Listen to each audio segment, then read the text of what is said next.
What's going on, everybody? Welcome to the Snug Wrestling Podcast. Happy Friday, everybody. Happy Friday night SmackDown night or day, morning, whenever you're listening to this. The Snug Crew is all here. Everyone is back. Well, almost. Looks like Blood had to step out for some reason, but he is going to be here with us tonight. What's up, Blood? Are you good? Yeah, it keeps refreshing the page at random and then kicking me back out. Uh-oh. Well, it's nothing like some technical difficulties. Nothing that we can't handle, right, fellas? Just How are you hopefully it's guys not. doing? Doing all right. Went to the beach earlier. Doing fine. MegaCon was great last week. Other than that, 3 weeks out from Mania, 3 weeks in a day. 22 days to be exact. Yep.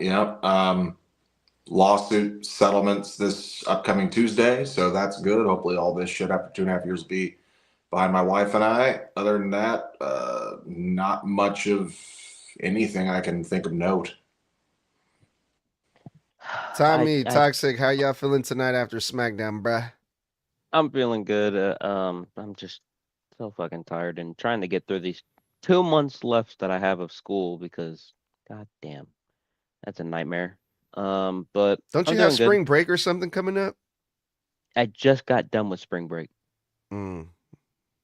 But I'm doing good. The show was okay. There was a few things that felt rushed or sloppy to me, but yeah, I'm excited to talk about it. Overall, feeling good, other than the fact that once again, Illinois weather loves being bipolar as all hell. So, literally, yesterday, it was high 90s for some odd reason. No clue how. But today, it's in the 60s. And last night, Illinois ended up getting hail. So, Illinois is once again extremely bipolar. But when it comes to the show itself, I had some fun with it. We officially have the full card for Mania. Hopefully, unless they randomly decide to add 2 more matches to it, we technically have all 8. I did count it out. So, wow. Okay. there's that.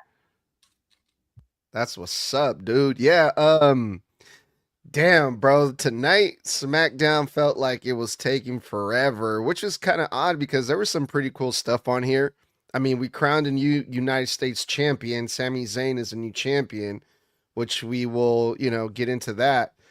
The big announcement, of Jacob Fatu versus Drew McIntyre, even with all of these great, headlines coming out from SmackDown.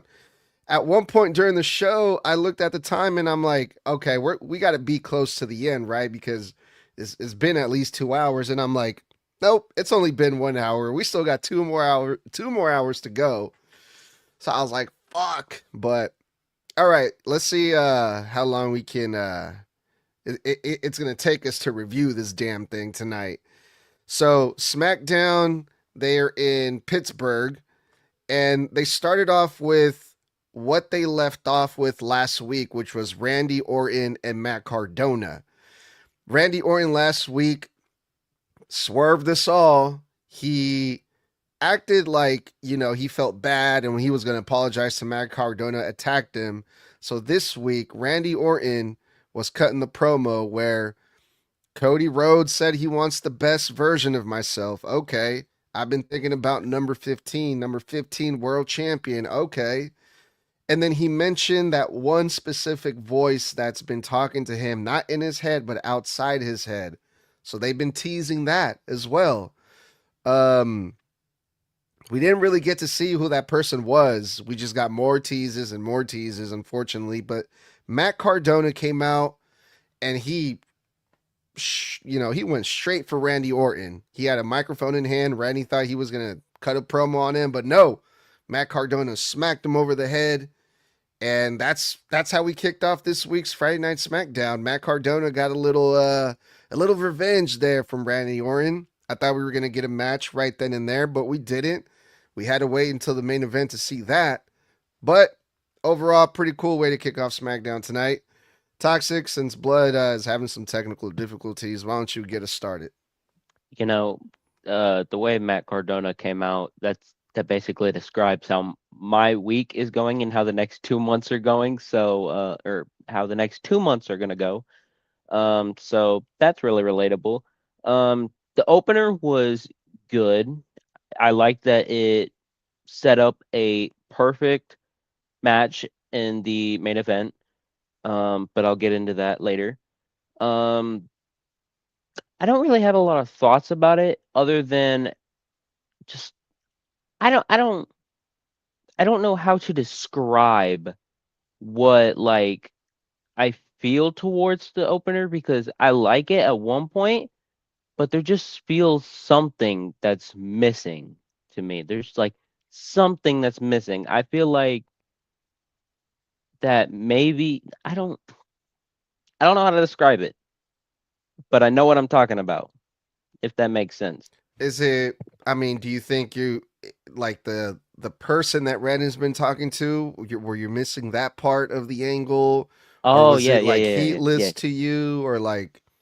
It just I don't it felt like there was too much heat, like too like not towards Randy or towards Cardona, but it felt like that there was too much heat towards Cardona, but it also felt like that it was less heated because I mean Randy turned heel and the crowd's on his side, which yes, I get. I'm also right there with him, like with them, but just I mean it just doesn't make sense that they're not booing him, which I can't control the crowd, but if I could, they would be booing. So yeah. So I like this segment. I really do. Are we going over the Randy backstage solo segment later on, Snug? Because if not, I was going to bring that up. Go ahead. I don't think we are. I don't even know what you're talking about. But go So ahead. I have a feeling like either at Mania or within the next couple of weeks before Mania, we will find out who that voice is. Knowing the fact that later on in the show, we get a backstage segment where Randy Orton is on the phone, and that segment ends with him saying the words, "See you soon." So, is it going to be next week? Or is it going to be like within the 3 weeks that we have left before Mania? That's the question that needs to be answered is who is it and why at this point? But with Matt Cardona, that made total sense. Randy beat the crap out of him last week. So naturally, he's going to want to come in and just get right to the point, in which that is exactly what he did. And I absolutely love that from him. Well, right when Mr. Blood was gonna jump in, he keeps getting kicked out for some reason. I don't know what the fuck is going on.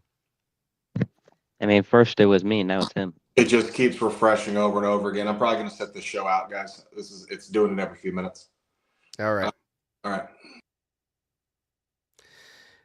All right, and then we go backstage. Trick Williams is backstage with Mr. Nick Aldis, and major news came out here. Nick Aldis gave good old Trick Willie his props. Hey, real recognize real. You're the man right now. I'm going to give you a match at WrestleMania. So it's official. Trick Williams is going to be at WrestleMania, but they didn't say versus who just yet.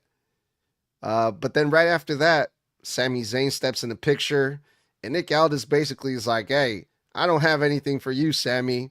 You're going to have to sit this one out most likely. Sorry, bro. Of course, Trick Williams had to rub it in Sami's face. But I was really, really pumped to hear Nick Aldis say those words. I'm going to give you the major spot at Mania. I'm going to give you a match. And I think this is just perfect, man. I think it's well deserved for Trick Williams. What'd you guys think about this announcement? I also agree that it is well deserved for Trick Williams. He has been nonstop working his ass off since he has got to the main roster, and I am loving it. Even though I might not like admit it like weekly, but he is really deserving of this WrestleMania spot. And I have a feeling that he is going to get his WrestleMania moment because Trick Williams is on fire right now. Like, not just with the IWC, and the IWC rarely agrees with, like, just as a collective whole, but just not with the IWC, but with the actual fans in the arena, like watching right then and there. So I think that he deserves this WrestleMania spot, and I hope that he gets his WrestleMania moment. He absolutely does, and we find out what match that is later on. So I am super, super hyped for Trick Williams because it fits so much for him. So well deserved, completely. Less than a year on the main roster, and he's getting a match at WrestleMania on the grandest stage of them all. Yes, please. Whoop that trick in Las Vegas. But we will get to what that match actually is later on because we find that out too.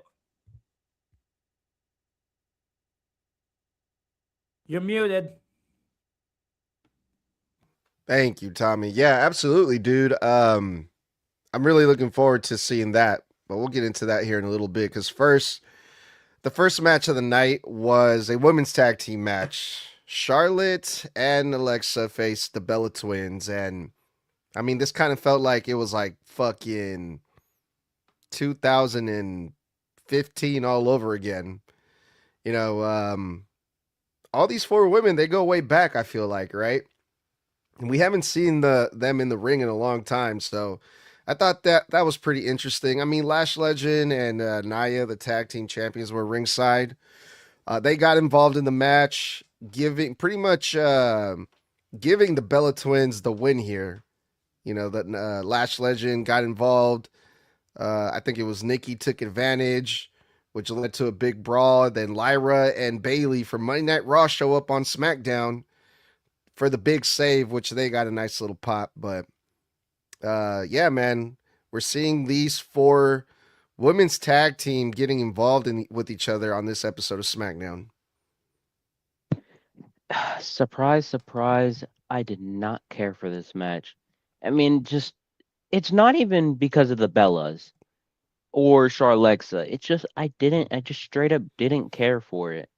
I do have a feeling that we are going to get a triple threat tag match somehow, some way, some shape.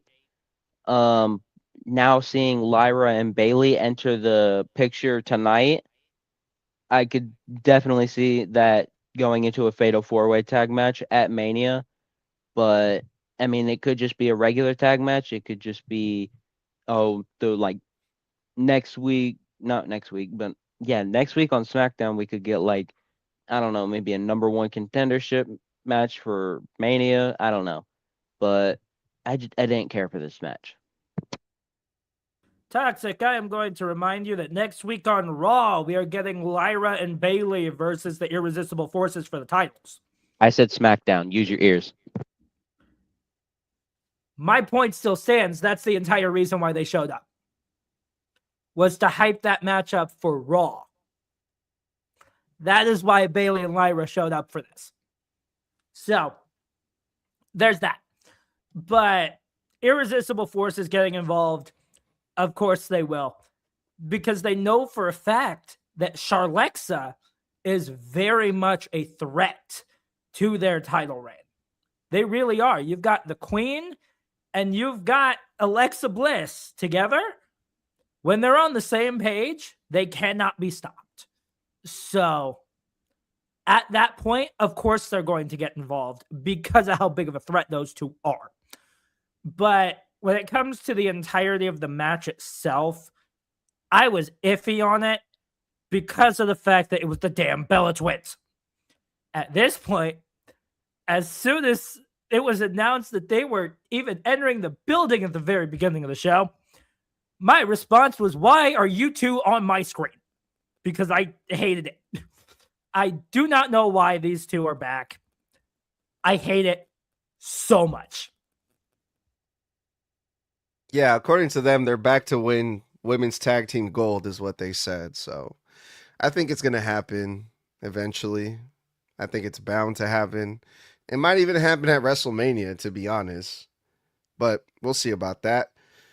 Jade Cargill and her new crew with Mia Yim and B-Fab cut a interesting promo with Rhea Ripley, but they kind of explained the reason for their little union. Remember, we were kind of wondering last week why these three women used to hate each other.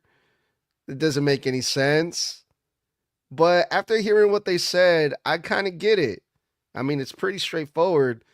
B-Fab and Mia Yim were feeling like they weren't getting the attention and the time and the respect that they deserved. So they aligned themselves with someone with power like Jade Cargill, who's a champion, and now they're going to get noticed. I mean, it kind of does make sense if you think about it. You line yourself up with the champion, you're going to have more TV time, you're probably going to have more matches, more exposure. That's how I looked at it. But at one point, all four of these women, Rhea, Mia Yim, Jade, B-Fab, all four of them were talking shit to each other at the same time, and it got kind of funky. This promo did, but overall, I still kind of enjoyed it, even though it got kind of awkward there for a minute. What'd you guys think about the promo? Yeah, hold on before I get into it. Are we talking about both the promo and the match, or just? Yeah, let's talk about the match too, because this led. Well, it wasn't really a match, was it? Because it was B-Fab versus Rhea Ripley. They wrestled for like 30 seconds, and then Jade Cargill started beating up on Rhea, and the bell rang, disqualification. But let's get into it. Yeah, so I'm on the complete opposite page that you are, Snug. I thought when we started off, I said that there was some things that looked sloppy and rushed to me. This was that. This was the thing that was sloppy and rushed. I mean, you have Mia Yim or Meechin or whatever you want to call her. I really don't even know. And B-Fab, which their reasoning makes sense to why they joined Jade, because they feel like they don't get enough recognition, which I could agree with that. Mia Yim or Meechin, I don't know. I'm just gonna call her Meechin. Meechin is like the only one on Jade's side that I feel like could actually. No, that's not what I'm. That scratch that. But going into the match, it wasn't even a match, like Snug said. They wrestled. B-Fab and Rhea wrestled for. It was a good 30 seconds. The match was, I could definitely tell that B-Fab has been working her ass off training, because she looked 100 times better, or not 100, 10 times better than she did whenever we last saw her in the ring, which I don't know when that was. Don't ask me. But yeah, the only person in this story that I feel like is doing their part and make this a good story is Rhea, because I mean, she's the veteran out of the four of them, I would say. And she just knows what she's doing. She knows how to make a story good and interesting. So I'm just not buying it from the other three, and I'm buying the story just because of Rhea, which she needs to get some help, because I'm tired of seeing this 3-on-1 shit. Here's the biggest problem here. Is the fact of what Toxic just said. The only one in this storyline that is really pulling their weight here is Rhea Ripley. And we get it. She is the veteran. She truly is. But at the same time, you are putting your title on the line. You have 3 weeks until WrestleMania. No. Here's my biggest problem. Not only is Rhea the only one holding her weight, but I am going to remind you that it's going to take about 190 days for 2 title defenses from Jade Cargill. 2. This needs to go. It needs to go sooner rather than later. It really does. I guess I'm the only one that's really enjoying this, what they did with giving Jade Cargill her own faction, because most heels are in factions anyway, or they have a manager or both, you know? So I think this is perfect, man, because everyone's like, oh, well, everyone knows Rhea Ripley's going to beat Jade Cargill at Mania. Well, now she has backup. Jade has backup. I mean, it's not going to be that easy anymore. So I think it adds another layer of, you know, it's more interesting this way, I think. But this is but Rhea's been there, done that with the Judgment Day. Meaning what? She has been through it where there's multiple people against her in the past. So at this point, putting 3 people up against one Rhea Ripley, she's been there, done that at this point. Yeah. That's what I'm trying to say.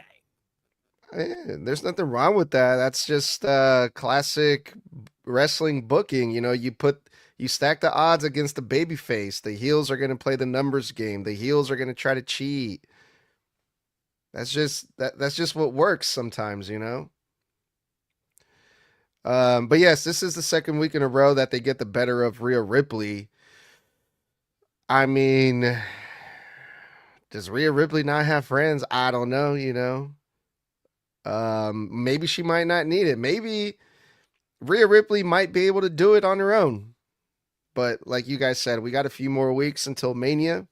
We'll see what happens next week. But, you know, I like that they're having confrontations like this. They're getting physical, Jade and Rhea, with each other.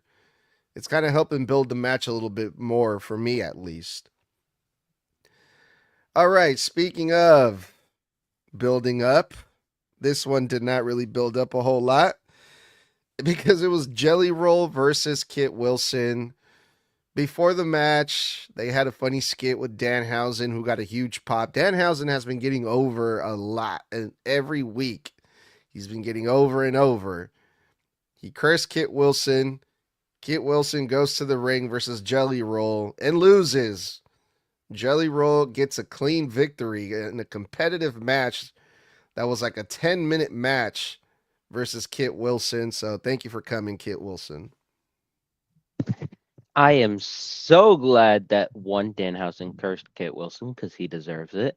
And 2, Jelly Roll has improved in the ring. I mean, I was on the edge of my seat. I was like, yes, he finally got the training that he needed, and now he's holding his weight in the ring. No pun intended. I'm not even meaning it like that. But I like the fact that he tried to go for Kit Wilson's little book or whatever it is and try to hit him with it, which that proves that he has, I don't even know what I was going to say, but I'm so glad that he got the training that he needed because, yeah. Hey, Santi, you better get ready to oil up, boy, because Jelly Roll is getting real close. He really is. What the fuck does that mean?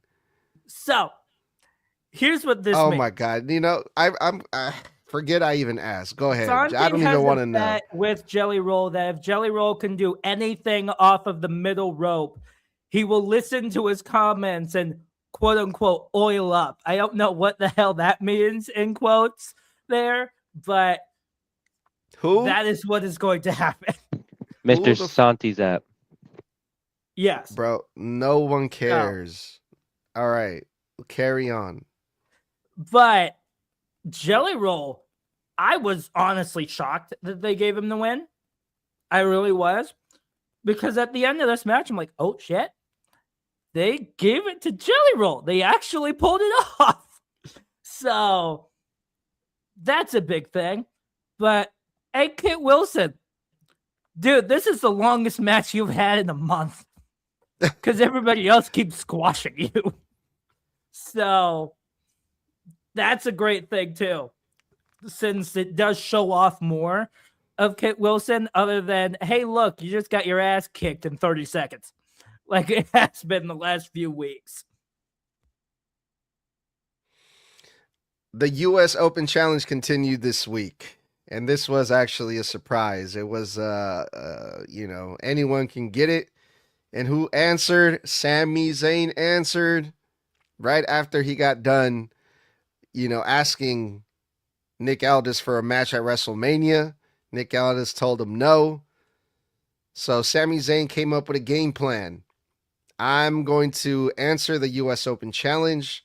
I'm going to beat Carmelo Hayes, become the United States champion again, and that's going to be my way into WrestleMania. They got to put me on WrestleMania now if I win that United States championship. And that's exactly what Sami Zayn did, with a little help from Trick Williams, who was ringside. But before all the shenanigans, Carmelo Hayes and Sami Zayn had a hard-hitting match. Really, really good match. But I know there's a lot of people that are not going to be happy about this. How are you going to beat Carmelo Hayes weeks before WrestleMania after he's been carrying it this whole time, defending it successfully week after week, having crazy-ass matches with anyone that steps in the ring with him, and he does not get a WrestleMania moment, Carmelo Hayes? However, Sami Zayn did win, and it was announced after the match who Sami Zayn is going to defend the U.S. Championship against, and it's Trick Williams himself, fellas. But we got a new U.S. champion.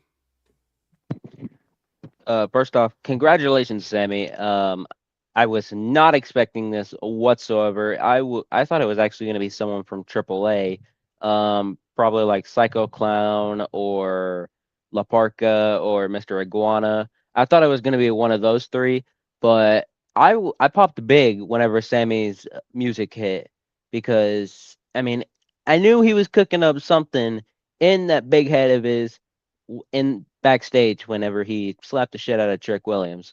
So, one thing that I only have to say about this entire situation with Sammy winning the title is that I feel like they only took it off Carmelo just so we can throw Carmelo into the Sami Zayn and Trick Williams storyline that they have right now and throw Carmelo into the match at WrestleMania. That is how I think they make up for all of this and having Carmelo drop it weeks before Mania. But I would like to see that. I mean, watching Trick Williams and Carmelo running it back at Mania, even though that Sami Zayn is thrown into there because he wasn't at Stand and Deliver in 2024. But I'm excited to see where this goes. And even if they don't throw Carmelo in there, I'm excited for it. This is the Rhea Ripley problem all over again. It really is. Toxic, you asked what? I am going to remind you of something. So, Rhea Ripley losing her title to Io Sky literally like weeks before Mania, and then them not knowing what the hell to do. That is the problem. It feels like they only passed the title to Sami Zayn just so they could have Sami Zayn versus Trick Williams. And that's the problem to me, because we could have had that even without the title. Because that match alone does not need the United States title to look good. You've got two massive names right there. But at the same time, I wouldn't mind the United States title match that's a triple threat. I wouldn't mind at all to have Trick Williams, Carmelo Hayes, and Sami Zayn going head to head. I would not mind that whatsoever. Give it to me. Give it to me now. I think I think you're right, Tommy. I hate to admit it because we see these fucking matches all the time, but the way that that Carmelo Hayes lost the title was because of Trick. Trick hit accidentally, quote unquote, hit Carmelo over the head with his cup or something like that. So I think that is Carmelo Hayes going to be like, hey, that's the only reason why I lost. I want a rematch. And okay, here comes Nick Aldis. You're added to the United States title match. 3-way. I could see that happening for sure. And I'd be down for it just for the sake of Carmelo Hayes having a Mania moment because he deserves it. Let's be for real, right? But we'll see what happens with that. But we got a new U.S. champion. Up next, we had Jacob Fatu and Drew McIntyre. They're all beat up after the big fall they took last week from the top of the building or wherever they were. And they were still selling the effects from that fall. They didn't beat each other up this week. They did enough of that last week. But they did talk a little shit to each other. It got a little personal between Jacob and Drew. And Nick Aldis made the announcement that they are going to fight at WrestleMania. And I was hoping that Toxic, you were going to be right. And they were going to give us a Hell in a Cell. Because that's what some of the reports were saying. Some of the reports were saying that they were going to be a Hell in a Cell. Maybe they were, but the WWE decided to go with the no sanction match. No disqualifications. And again, I mean, yes, it's Drew, it's Jacob. This is, justifiable. But again, we see no DQ matches all the fucking time. Different variations, different names. It's the same shit all over again, unfortunately. I was hoping for Hell in a Cell, but we did not get that. Yeah. Unfortunately, we don't get to see these two absolute units go at it in Hell in a Cell. But I mean, if we take a look at the last unsanctioned match that we had, Sami Zayn versus Kevin Owens, that match was fire. So, if that was good, and we're getting another unsanctioned match, this time with Jacob Fatu and Drew McIntyre at WrestleMania, then I feel like it makes up for not getting Hell in a Cell. One thing I would like to see in the match, though, is definitely barbed wire. Because that just, I don't know, that just screams unsanctioned. But I'm excited. I feel like that they could just let both of them to quote unquote rest, because there was definitely a crash pad for them to land on last week whenever they fell off of the scaffolding or building or whatever the fuck you want to call it. But they could leave them off TV to quote unquote recover. And I feel like it would absolutely not do anything to the story, affect it like negatively or positively, because we've already had enough story between the two of them dating all the way back to when Drew McIntyre won the undisputed title. So I'm excited to see where this goes. I just, I don't know. I don't know what else to say about it, because we've already had a lot of story put into this match, and I just feel like there's no more to add. So I feel like they could just keep them off TV until WrestleMania. As much as I would love to have that Hell in a Cell match, I think an unsanctioned match is even better because of the fact that it's no disqualifications, no countouts, no rules whatsoever, and the ref is only there to count the pin or to say the submission. So I think with how brutal these two are, that this is going to be even better than a regular Hell in a Cell match between these two, because we both know, like we all know, that these two are going to end up being absolutely brutal. There will be color here. There is no doubt about that. There is absolutely going to be color all over the place. So, Drew McIntyre and Jacob Fatu in an unsanctioned match, I'm good with that. Like I said, as much as I would love to have a Hell in a Cell match between these two. An unsanctioned match ups that even more, and I cannot wait to see what gets pulled out for this match. All right, and then we had Tiffany Stratton versus Giulia. Was this for the title? I don't even Yes. remember. Oh, okay. So Tiffany Stratton got a title shot versus Giulia. And Giulia won. Thanks to Kiana James was ringside carrying the United States Championship around during the match while Giulia was wrestling. And I got to say, the championship didn't look bad on her. I mean, that's a sight that I can get used to. Kiana James as women's U.S. champion. I think that'd be dope. Maybe one day.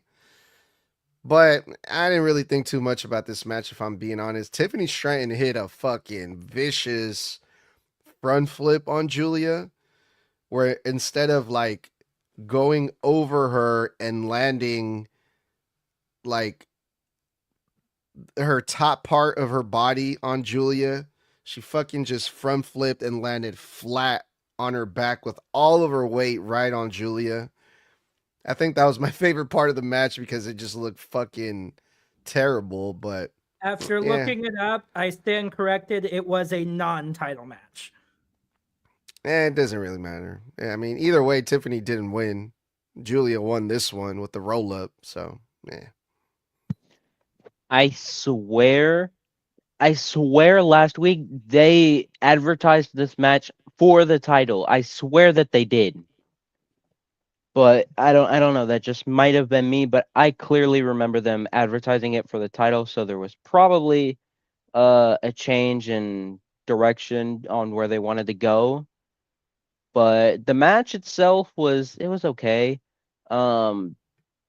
But I agree with Snug. I would like to see Kiana James with the Women's United States Championship. That would like just actually any gold in general, tag gold. This is a stretch, but like world title gold, I could see her with that, and mid card title. It just doesn't matter the gold. I would like to see Kiana James with some gold soon. Tiffany Stratton is also one that, I mean, she doesn't need another world title. So, I mean, so give her the Women's United States Championship. Or you can put her over on Raw and make her go after the Women's Intercontinental Championship. I don't think that would happen because, I mean, Tiffany is SmackDown coded. But Kiana James and Tiffany Stratton are in the same boat for me where they need to have some gold soon and specifically mid-card title. So that's what I don't even remember what I was going to say. Crap. Yeah, at this point, it is extremely clear that Tiffany Stratton does not need world title gold whatsoever. She needs to stay in the mid-card division. She really does, and I would not mind seeing Tiffany Stratton with the United States title. I really wouldn't. But to Toxic's credit here, I also would not mind seeing AJ Lee versus Tiffany Stratton for the Intercontinental title. I would not mind that whatsoever. So, either way, Tiffany Stratton needs to stay in the mid-card division, at least for right now. But I honestly would not mind seeing her hold either of the mid-card titles, because it would push her even more, even though, yes, she was literally champion last year at Mania. So, still, I still would not mind seeing one of those titles on her. Well, for now, I think it's safe to say that we're going to be seeing Kiana James versus Tiffany Stratton at some point, which but got to be honest, I'm looking forward to that one. I would like to see that soon, hopefully. All right, y'all, let's go to the main event. Matt Cardona versus Randy Orton. This was pretty much Randy Orton just going to town on Matt Cardona. Matt Cardona got his finisher in there at some point in the beginning out of nowhere, but it was all Randy Orton. Matt Cardona was still selling the arm that Randy went after last week And Randy continued the beatdown and went after the arm this week, which was pretty much like the definitive, uh, thing that made this match really one sided for Randy Orton because he was just all over Matt Cardona. They started the match, I think, like 20 minutes before the hour. So I'm thinking, oh, this is going to be a long competitive match, but it ended in like 10 minutes. And I'm like, well, they still have 10 minutes left. What the hell? What's going to happen? Who's going to come out?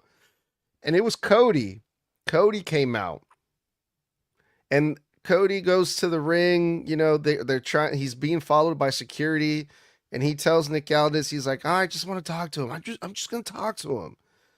And he gets in the ring and just starts wailing on Randy Orton. Cody does, and they have a huge pull apart that lasted like 10 fucking minutes. Like there was like 15 security guards, and 15 security guards couldn't hold these two guys apart for like 10 minutes straight. Randy and Cody were fighting each other nonstop all over the ring and ringside. And I'm thinking, well, okay, what's going to happen here? And for a second, I'm like, okay, I think they're dragging this on because they're going to wait to the very last minute to reveal who this mystery person is that Randy Orton is talking to. And I'm waiting and I'm waiting and they're fighting and they're fighting. And I'm just like, okay, who is it going to be? And the major thing that came out of this at the very end of this pull apart was Jelly Roll. Jelly Roll came out, tried to be like the peacemaker in the situation. And I'm like, it's not Jelly Roll, right? They're not going to turn Jelly Roll heel, right? Like that would be crazy. Randy Orton was talking to Jelly Roll this whole time, right? That crossed my mind for a second, but nah, Randy Orton hits Jelly Roll with an RKO. And that's how we end the show. I mean, yeah, people like Jelly Roll. But that was Randy's friend, supposedly. So Randy turned on Jelly Roll. But it's like, okay. He turned on Jelly Roll. To me, I didn't think that was such a big deal. I thought it was kind of underwhelming waiting this long to see what was going to happen. But what'd you guys think about this? I wouldn't even call the match a match because it was basically just Randy torturing Matt Cardona, which excellent selling work from Cardona. Um, I don't know if they were just hyping the fact that he has a broken like arm or something or whatever it is that he has. I don't know if they were just hyping that up, like pointing just that out, and it's probably like a shoot or something. But even if it's not, Matt Cardona is selling that perfectly, and props to him for the amount of work that he's putting in. Um, Afterwards, I'm like, okay, so what's after this? Because I remember Jelly Roll saying backstage when he was talking to Cardona, saying, "Well, Cody's on his way," but just the last like 10-ish minutes, the first 5 of that 10 was just Cody walking to the ring. So, yeah. And then the other 5 were Cody and Randy fighting, even though all they were doing is just punching each other, which that is a fight, so I'll shut up. But at the end of the day, or at the end of it, Jelly Roll gets RKO'd, which I feel like in this story, Jelly Roll is going to play the role that Jimmy Uso did in the Jay versus Gunther story. And eventually, Jelly Roll is just going to get the absolute shit beaten out of him by Randy Orton. Because it's eventually going to happen. And I could just see Jelly Roll putting in the work to perfect that role, and it turned out perfectly. So I'm excited if they go that way, but even if they don't, I'm still going to be excited. The match at Mania, I want to see it. So, the match itself, again, we cannot call it a match because really all it was Randy Orton going, hey, you know how I screwed your arm up last week? Yeah, your arm is fucked because I'm going to keep going after it non-stop. And that is exactly what this man did. It just went bam, bam, bam, bam, bam the entire time. Yes, I think Matt Cardona pulled out, I believe it's called like the Knight Rider or something like that. So he pulled that out. That was great. We all knew that Randy wasn't going to let him stop there because, of course, he wasn't. But after the match with Cody, there was only one thing that popped into my head when Cody was walking to the ring and saying, oh, I just want to talk to him. Just want to talk to him. The first thing that popped into my head was the Family Guy clip of Peter talking to Meg and just going, I just want to talk to him while holding a shotgun in his hand. So that was the first thing that popped into my head. So all of that, I'm like, okay, Cody, have you been watching too much Family Guy? Because that is an exact quote from that. But still, good old Randy Orton going after Cody, Cody going after Randy. We all know this is going to be one banger of a match at Mania. You cannot have these two in the ring together and not have a banger of a match. It's just going to happen. Yeah, man. I can't wait for Mania, dog. I gotta be honest. It's gonna be good. It's gonna be really good. But yeah, those were the major headlines, the major announcements that came out of this week's Friday Night SmackDown. Man, it was a long fucking SmackDown. And shout out to the Lab Cartel on the comments on Instagram says, bro, like the laziest SmackDown in the last 6 months. You know what? I don't completely disagree with that, man. This just felt like a really long show compared to some of the other SmackDowns, man. Hopefully, like back in, I think last year, like in the middle of June, they went back to 2 hours. Hopefully they do that again this year, man, because this 3 hour shit is getting crazy, dog. But, yeah, man, that was Friday Night SmackDown with the Snug Wrestling Crew. Let us know what you guys think in the comments. Hit us up. If you don't catch the shows live on Facebook, YouTube, or Instagram, you can catch them on Apple Podcasts and Spotify. Leave a star rating, leave a review if you're new to the show. Welcome. Thank you for hanging out with us. And yeah, we'll see you guys on the next one. Tommy, let's get up out of here, bro. Ladies and gentlemen, that was the March 27th review of Friday Night SmackDown. You can catch us every Monday, Wednesday, Thursday, and Friday. That being for Monday Night Raw, NXT, SmackDown, and that one-on-one between our glorious leader, Snug, and Mr. Blood as well. Not to mention, next week on Wednesday, we are not just going through NXT, but we will also be putting out our predictions for NXT Stand and Deliver. And that review will also be next Saturday, April 4th. So mark your calendars for that. Also, go get your merch. That is at tpublic.com/snug_wrestling. I repeat, that is TEE public.com/snug_wrestling. All right, Tox. Since Mr. Blood ain't here, it's just the two of us. That was one time for the one time. That was 4 letters. 4 letters. 1 word. 1 word. Yeet.